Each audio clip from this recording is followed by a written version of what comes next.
रामचरितमानस में गोस्वामी बाबा ने कहा, कथा सुना कौन? कहा रामा कथा मुनि बरज बखाना,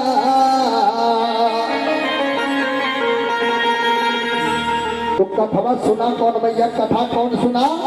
कहा अरे सुनी महेश परम सुखमाना। भगवान शिव जी केवल कथा सुने मैया, सती मैया भी कथा सुनने के लिए गई। क्यों?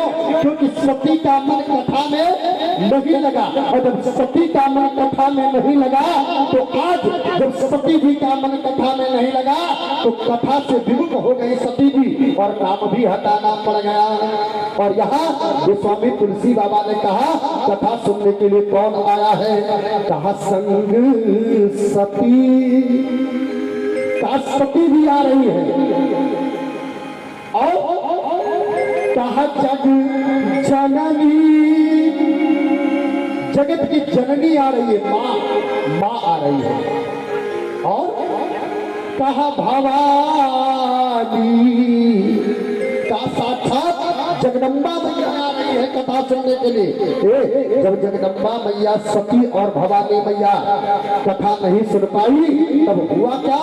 गोस्वामी तुलसी बाबा को नाम हटाना पड़ा। कहा कि सुनी महेशा परम सुख मानी। केवल भगवान शिव जी कथा को सुने, और जब भगवान से तो आज सती ने पहला गलती किया, दूसरी गलती सती मैया जान रही है और भगवान शिव जी सती मैया के साथ चल पड़े हैं।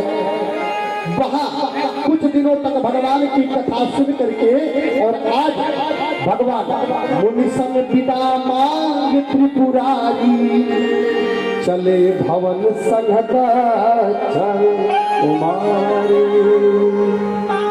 देखिए रथ माने होता है चतुर, और चतुर की बेटी साथ में जा रही है। सती मैया अब तक सती थी, जगदम्बा थी, भवानी थी, लेकिन आज देखिए कितना बढ़िया उपमा लगा है। मुनि संग विदा मांग त्रिपुरारी, चले भवन संघत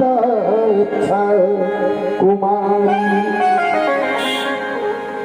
लेकर के चले हैं राजा दक्ष की बेटी को, चतुर की बेटी आज चित्रांगी जा रही है साथ में, और चल पड़ी भगवान शिव जी महाराज के साथ में मैया जा रही थी। भगवान शिव जी ने देखा कि उसी समय अयोध्या की पावन धरती पर राजा दशरथ के आंगन में भगवान श्री राम जी सहित आज 4 भाई उत्पन्न हुए हैं मैया, और चारों भाइयों में अग्रणी भगवान श्री राम जी महाराज का विधि के विधान के आगे सारा विधान फेल हो जाता है। मैया जी विधि के विधान के आगे सारा विधान फेल हो जाता है। भगवान श्री राम जी अयोध्या में अवतार हुआ, और राम जी महाराज आज माता की आज्ञा मान करके और पिता की आज्ञा को स्वीकार रख करके भगवान श्री राम जी महाराज आज अपनी अर्धांगिनी जानकी मैया सीता जी के साथ और अपने अनुज लक्ष्मण जी के साथ भगवान को वनवास जब मैया ने मांगा तो आज वन के लिए भगवान चले गए। और जब वन में भगवान श्री राम जी मैया आए तो यहाँ पर भी किसी दुष्ट ने उनकी पत्नी का हरण कर लिया, और भगवान श्री राम जी आज अपनी अर्धांगिनी को ढूंढ रहे हैं, खोज रहे हैं।